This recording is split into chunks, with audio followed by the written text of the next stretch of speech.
a big Thursday night for the Underdogs. Welcome to NHL Wraparound Short Shifts for Friday, December 5th, 2025.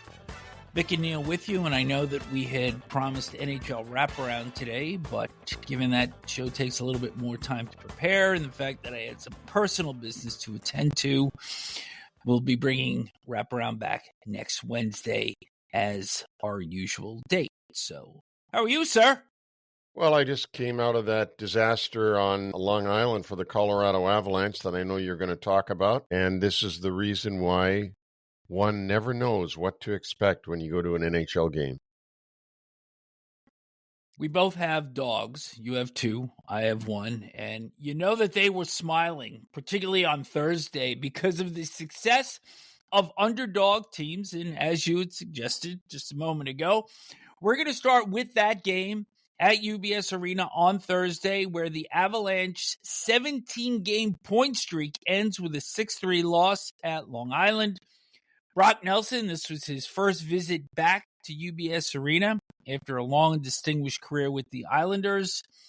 Nathan MacKinnon also saw his 19-game point streak snap. Matt Barzal with a goal and 2 assists. Ilya Sorokin with 35 saves. So, what was your biggest take out of this game, seeing it in person? It just seemed to me that the Colorado was ready to have a bad one, and they did it in Long Island, and they didn't play well. It was surprising. You expect to see this hugely dominant team, 17-game point streak, number one in the league by far, only lost one regulation game so far in past the quarter mark of the season, and it was a dud for the Avalanche. And to give Islanders some credit, it was a good one for the Islanders. Played really well, played very energized, put on a great show in front of their home fans, and gave them a lot to cheer about. What was the sense in the building when the Islanders had that 4-0 lead?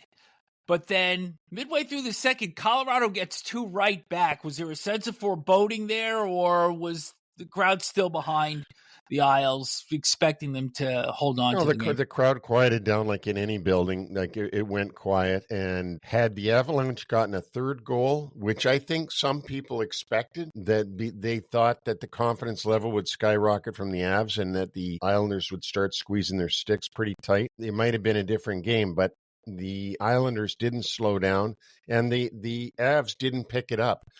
That second goal, too, that was scored by Necas was a fluke goal. It was bounced in off of the Islanders' skate when he was trying to center the puck in front of the net. It hit an Islanders' skate and went right in. The laughable part about modern-day NHL, Vic, is that Necas went down the ice, as I said, tried to spin the puck in front of the net, hit the Islanders' skate, and went directly into the net.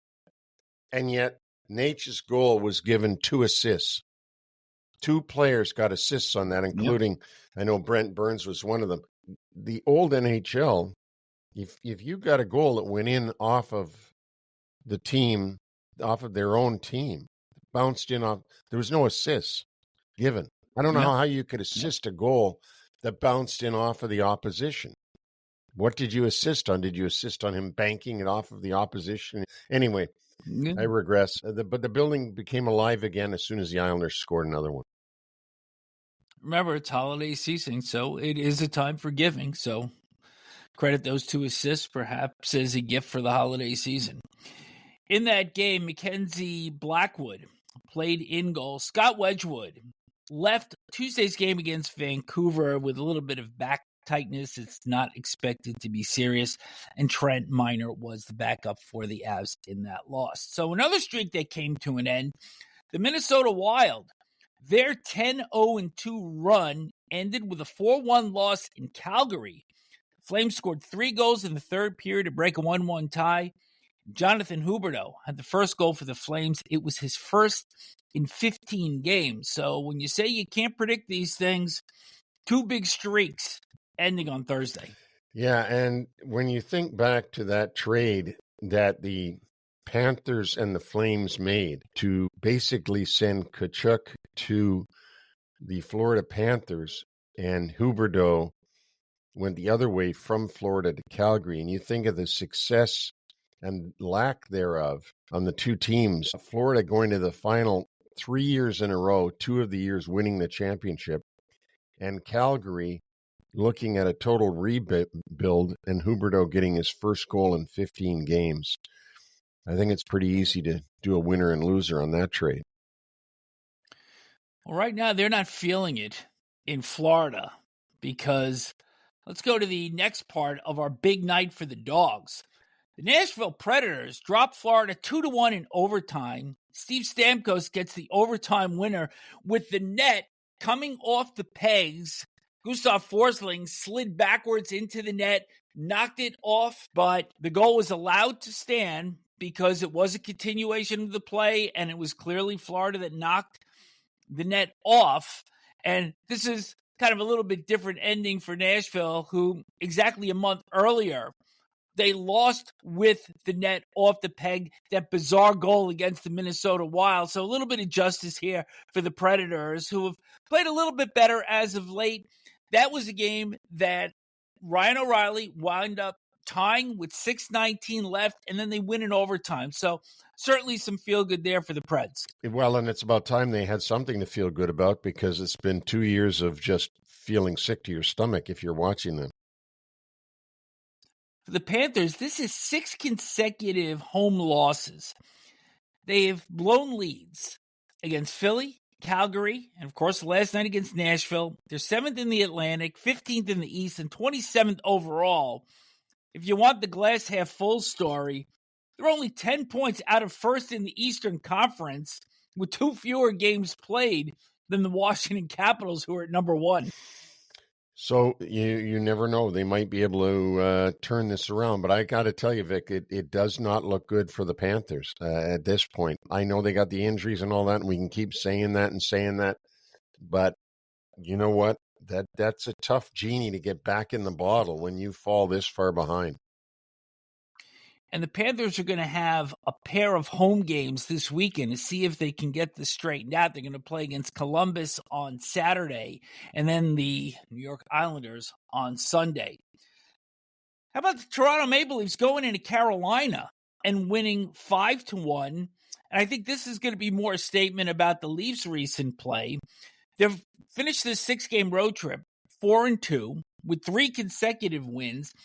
And all of a sudden, they've got this third line of Dakota Joshua, Bobby McMahon, and Nick Roy that seems to be spinning some wonders. They're scoring a little bit. It's taking pressure off of Auston Matthews, William Nylander, and Matthew Nyes. In this game, Joseph Woll left after 2 periods with a lower body injury. He was flexing his left knee. Dennis Hildeby finished the game. And with Anthony Stolarz already out with an upper body injury suffered on the 11th of November, and he hasn't skated since, this is now, as other teams have seen during the course of the season, this is a potential problem spot for the Leafs if Hildeby has to be that number 1 for any period of time. Yeah. I mean, this has been the Leafs' problem since getting out of the gate, that they were going to hang everything on Stolarz, who has never been a number 1 goalie in the league. And then they've got Joseph Woll. When Stolarz went down, they decided that they'll just grind Woll into the ground. And now he's out injured. So now they're going to the third string guy and hoping that Hildeby can continue to carry the mail for them. It's going to be tough for them now with their third string goalie as their number 1 going forward. Hopefully we can update both Stolarz and Woll's status on short shifts on Monday. The Tampa Bay Lightning drop a 4-3 game to the Pittsburgh Penguins. Tampa came back from 3-0 in this game, but Evgeny Malkin scored his second of the game with 2:43 left.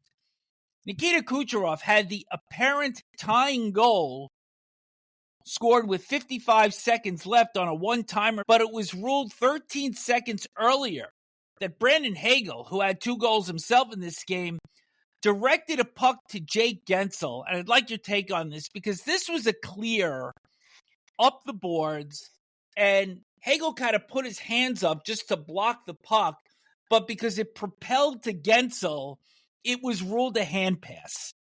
Nothing intentional, and To me, this is a goal that probably should have stood. Of course it is, but this is the way they're doing things in the NHL now. First of all, the hand pass was supposed to be if you hand pass the puck to your teammate. It wasn't to be that if the puck happened to hit your glove and then go to your teammate, that was a hand pass. That was never the way the rule was intended, but that is now the way it is deciphered. And now you can go to video and you can say, aha, it hit the tip of his finger before it went to his teammate. It's a hand pass. I mean, it's just friggin' ridiculous. Some of the calls that I see every night are absolute absurdities. Last night, there was a penalty in the Islander-Avs game to Matt Barzal. He never touched the Avalanche player. Didn't touch him.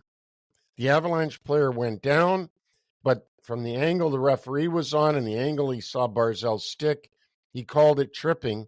When the replay was on the Jumbotron over and over again, clearly Barzal never touched the guy. But I don't think you're going to be in favor of having those calls reviewed after. I don't want any calls reviewed. Never mind those. I don't want anything reviewed. But again, that horse is out of the barn as well. We're going to have to put up with this crap for how long now? Watching people dispute offsides, watching them dispute hand passes, errant sticks. I mean, the game last night, when referees were reviewing a call, was held up for at least 3 minutes. Hockey was not ever meant to be where you stood around for 3 minutes. It was supposed to be continuous action up and down the ice, but no longer. Now we stand around like we're baseball players. And I think the one thing I think we're all fearful of as fans of the game is if there is a Stanley Cup winning goal that has to be reviewed and takes away from the spontaneity of that moment. And that's only a matter of time before that's going to happen.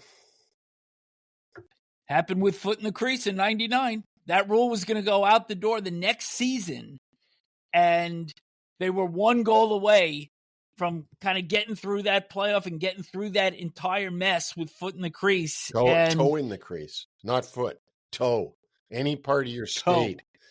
And, you know, the laughable part about that was that Brett Hull's toe was in the crease in Buffalo. And then Lindy Ruff says we had the Stanley Cup stolen from us. You weren't going to win this series anyways. Dallas was clearly the better team. That. Oh, yeah. Well, then you're not watching. Well, I'm not watching. It was game 6. So if Buffalo wins that game, they already had won game 1 of that final in 99 in Dallas. So you can't say that they weren't going to win the series. Maybe they wouldn't have, but your conviction is overwhelming. If you think it was an even series, then you're smoking crack and you don't have a memory. You should go to the doctor and check yourself for Alzheimer's. Wow.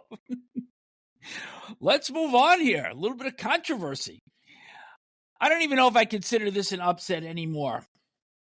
The Chicago Blackhawks go into Los Angeles and win 2-1. Connor Bedard scored his 18th. And Wyatt Kaiser gets his first goal in 41 games dating back to March 2nd. Spencer Knight, your breakout goalie of the year with 26 saves. Another impressive win by the Hawks, but Neil, as much as we have praised the game of Connor Bedard, offensively developing more into a 200-foot player, being put into defensive situations late in games, he took a bad penalty late in the third period with Adrian Kempe coming across the blue line and kind of put his stick in Kempe's hands, and the Hawks had to play the rest of the game shorthanded. And you remember that unsportsmanlike penalty he took a couple of weeks ago against Seattle. So there is still considerable room for growth for Bedard here, despite the tremendous offensive start that he's had. There is, but we've seen this with all great players. We saw a lot of growth from Sidney Crosby early in his career. People were always complaining about how he was whining and crying and all that. Now you never hear anything about that because, of course, he's matured. I think that Bedard will mature as well. And in an odd piece of scheduling, the Kings and Blackhawks will meet for a second time on Saturday at Crypto.com Arena. So let's now shift over to a couple of games on Wednesday where two up-and-coming clubs were literally taken to school. Washington Capitals, who had been playing on consecutive nights, they get out to a 4-0 lead in the first period and route to a 7-1 win over the San Jose Sharks. Washington, the new hottest team in the league, having won 9 out of their last 10. Remember how Ryan Leonard got off to kind of a little bit of a struggling start last year and into the start of this year? First career 4-point game, 2 goals, 2 assists. Alex Ovechkin scores his 13th and 14th. He is now up to 911 career goals. The Sharks entered Wednesday night as wild card 1 and got a real good lesson in terms of what it's going to take to hold on to a spot. Yeah, that was a shocking one when you think that Washington played the night before. San Jose was rested, waiting at home, and Washington put the boots to them 7-1. So, like you said, these are up-and-coming teams that have lessons to be learned about not taking anything for granted. I'm not saying San Jose did that, but they certainly can't. And talking about Ryan Leonard, watching him, I really like his development and the way that he is coming around in his game, and he's got a little bit of an edge to him. He's playing like a veteran now, not like a kid. His game's coming around pretty good for the Caps. The other game that I'm going to group into taking to school is really two teams that are pretty much in the same spot, and that's Anaheim and Utah. But Utah goes into Southern California and wins 7-0. J.J. Peterka, 2 goals, 2 assists. Clayton Keller, a goal and 2 assists. Karel Vejmelka, 27-save shutout. So with that win, Utah jumps San Jose into a wild card position. The Ducks, despite the loss, still first in the Pacific. But you can't tell me that that was not an eye-opener as well. Well, yeah, and what about Bill Armstrong's trade for J.J. Peterka in the summer with Buffalo? What an acquisition. I've said that right from the minute he got him. And then Clayton Keller, still grieving over his sudden loss of his father, comes up with a 3-point night, as you said. A great night for Utah, and sort of a little bit of a proof that Utah's for real. Anaheim is a much better club than they were last year by anybody's barometer. For Utah to go in and beat them, just to beat them in Anaheim, never mind the fact that it's 7-0. If it had been 3-0, but they really did put the boots to them in this game, and I would think that's a big moral victory for the Utah Mammoth. 4 games, some random thoughts here. Can you eat a kraken? I guess you can because it's a sea serpent, right? Well, it's also a mythological figure, so it's tough to eat a myth. Nonetheless, the Edmonton Oilers have had the Kraken for lunch, dinner, whatever meal you want to talk about, having beaten them 2 times in the last week. On Thursday, 7 players with multiple points, 9-4 Oilers win. Connor McDavid with his 13th career hat trick plus an assist. So the Oilers have been doing this tap dance. Win, loss, win, loss, win in their last 5. But I have to think that the win over Seattle on Saturday, that impressive 4-0 shutout, 4 different goal scorers, and Stu Skinner with the whitewash in that game, and then putting up a 9 spot on the Kraken. And in those 2 games combined, Oilers 6 for 7 on the power play. So you kind of see, maybe is this the 2 steps forward, 1 step back as the Oilers start to now gain a little bit of traction? Or once we get past the weekend and we're talking again on Monday, are we just up, here go the Oilers again, dropping a game and staying inconsistent? The thing that I was most impressed with and took notice of, you're going to be surprised, was that Connor McDavid got a hat trick. And the reason I say I was most taking note of that is because it seems to me that when he starts to play the way he played last night, that means the wheels are really turning on that Oiler machine. When Connor McDavid isn't going that good, when he's getting an assist here, maybe a goal there, they're not the same Oilers. But when he's dominating like he did last night, that train is really moving. So I'll be interested to see, am I right? Is that the way Edmonton is now up on track and ready to go. But to me, when you see Connor McDavid play like that, that means the machine is really well oiled at that point. Joey Daccord, who had played so well in the Seattle net all season, really up to this point, gets pulled less than 6 minutes into the second period, allowing 5 goals on 14 shots, and Philip Grubauer didn't fare much better, giving up the other 4. A game that you had mentioned on Wednesday, the Detroit Red Wings and the Columbus Blue Jackets, both teams you got to figure are going to be right in that bubble right till the end. And I thought in this 6-5 shootout win for the Blue Jackets, both teams got really exposed for some of their weaknesses that they have shown during the course of the season. I mean, you can just tell by the score. We've questioned the way Detroit plays without the puck. They do not defend well. They have not gotten the goaltending that they have expected. And Columbus, they had a lead in the third period in this one and let it get away, but did manage to come back for the win. So these are both teams that got a lot of tightening up to do as we start to approach the midpoint of the season. Obviously not near there yet, but this is where teams got to start picking it up a little bit. Well, and these two teams don't seem to be getting over the hump yet. I mean, I know that the Red Wings have been high up in the standings, but that's also because of the tightness of the Eastern Conference.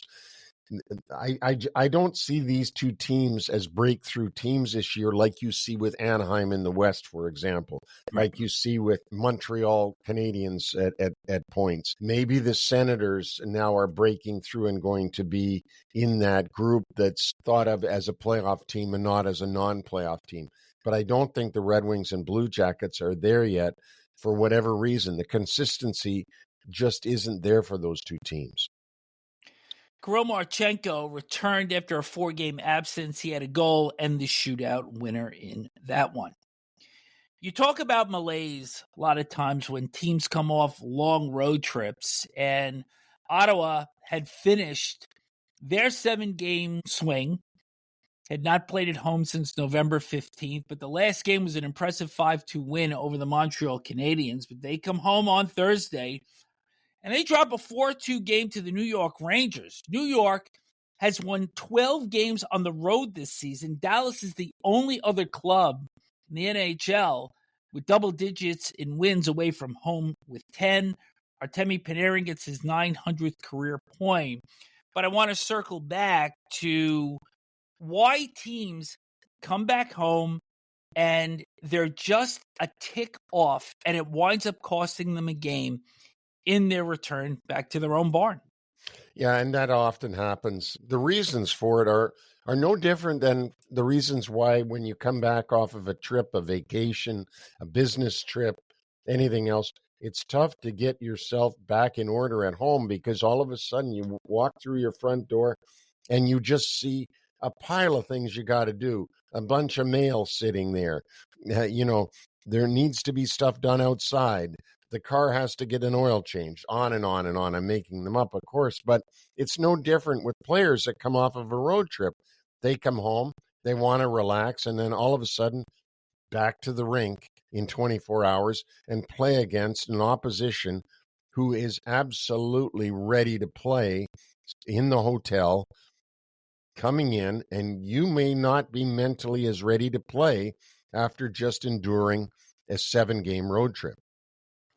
Potentially compounding things for the Senators, Shane Pinto left that game with a lower body injury after taking a hit from Mika Zibanejad in the first period. He will be reevaluated on Friday.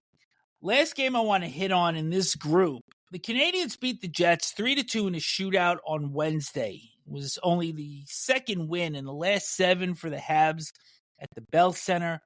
The Jets 1-5-1 in their last 7. Now, they held a closed-door meeting after the loss in Buffalo on Monday. You had said that you had spoken to somebody that said the Jets just look really slow.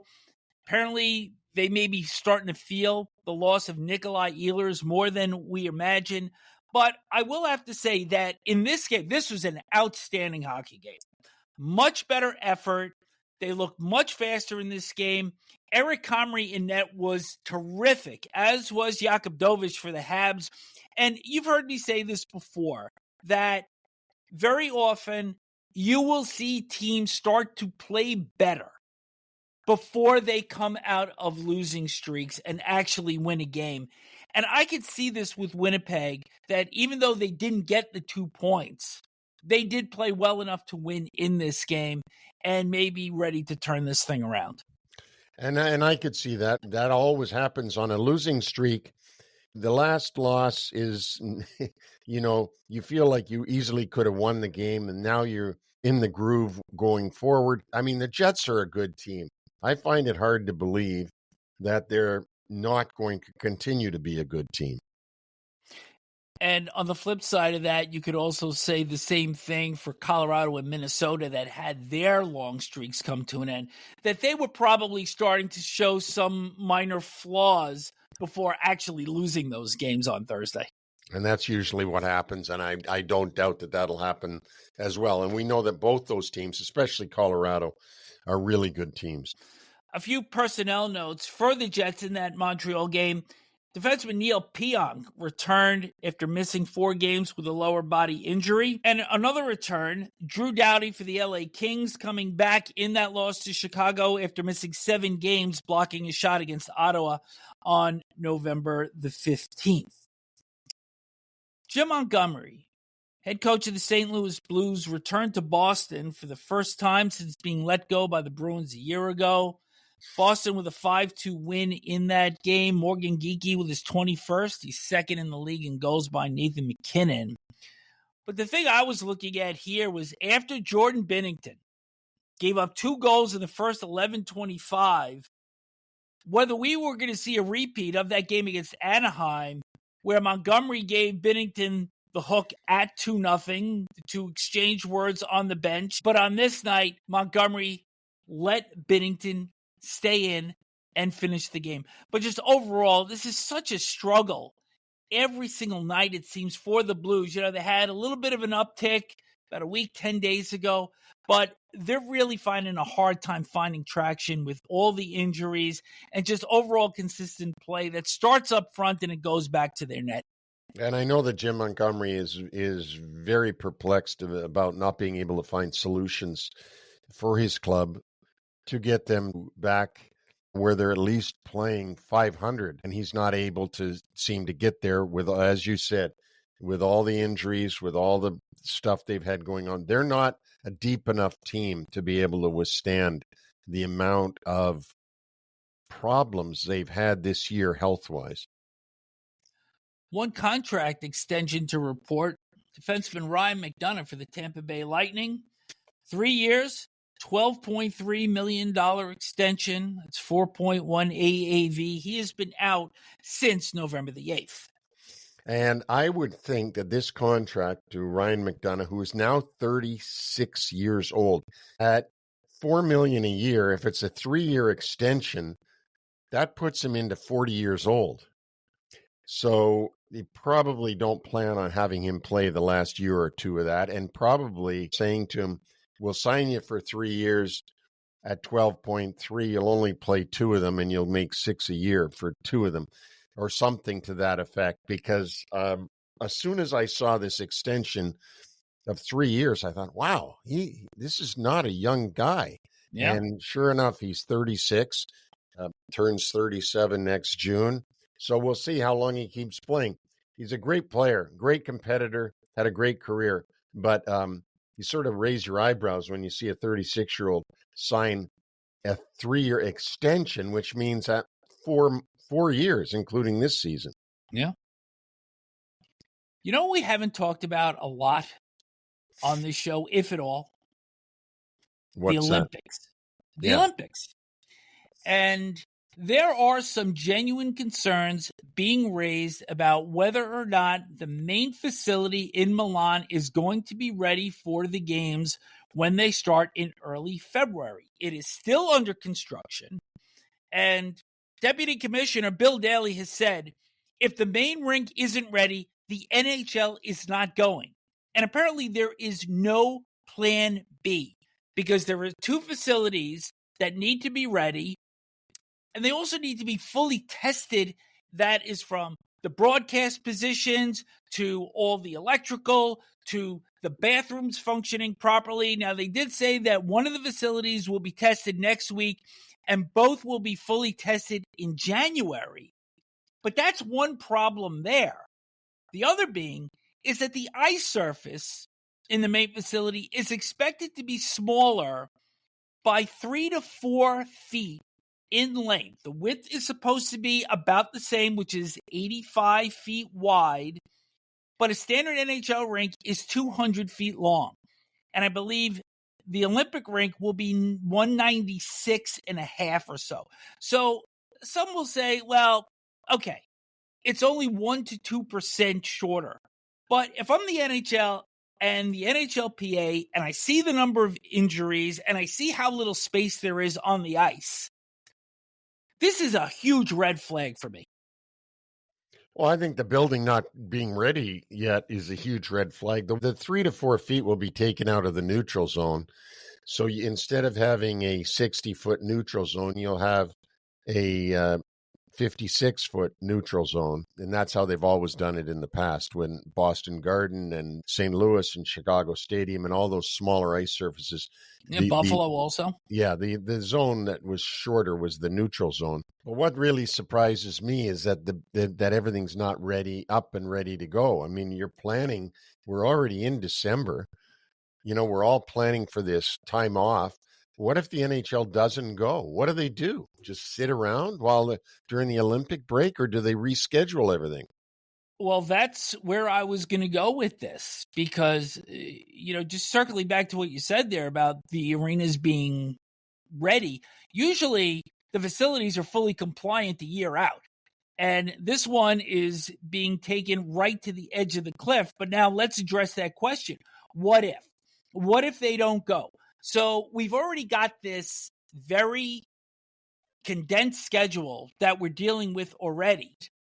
In the back of my head, I'm wondering whether the NHL is not working on contingency plans to maybe tell, okay, the entire league takes a week off, but we're going to now schedule some games on the back 10 or 12 days of what that break would have been, to kind of give these teams a little bit of relief as they were to start the balance of that schedule. Thoughts? The problem with what you're saying is that they've told the buildings that this is the time that you have your building available for other things. So there's all the dates in February that are not just sitting dark. They've got other things going into a lot of the buildings in the league. And so there's a concert, there's a circus, there's a whatever in there in February while the teams were supposed to be off. They can't suddenly just say, okay, we're going to schedule a bunch of games now, because they don't know the availability of the buildings. I would think that they will be checking every single rink and maybe just trying to dot games in here and there.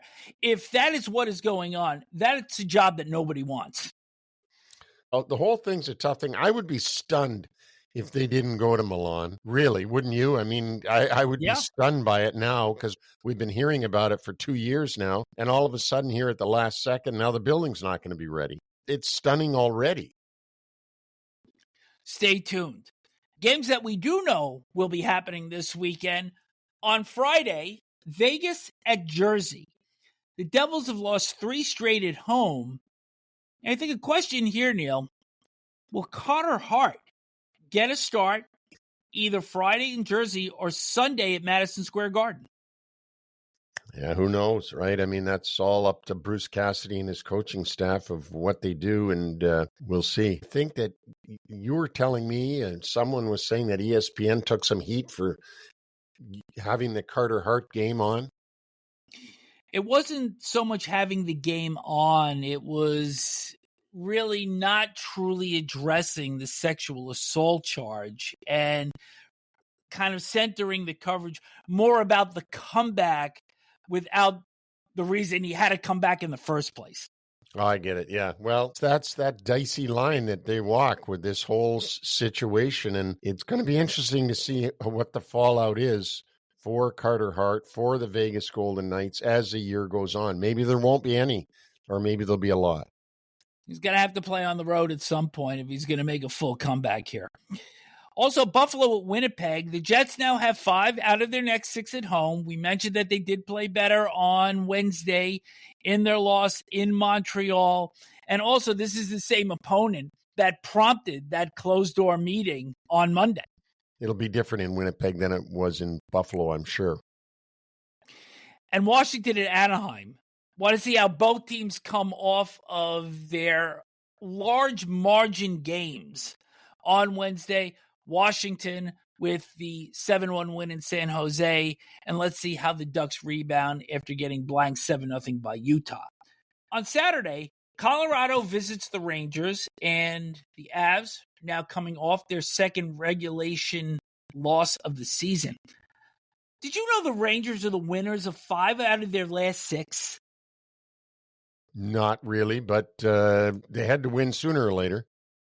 But I think the thing about this is when they lose, and we see this more at Madison Square Garden than on the road, of course, the losses are so inept that it almost gives the optic that they couldn't possibly have a streak of 5 wins in 6 games. And, of course, that one loss coming against Tampa Bay where they were absolutely putrid.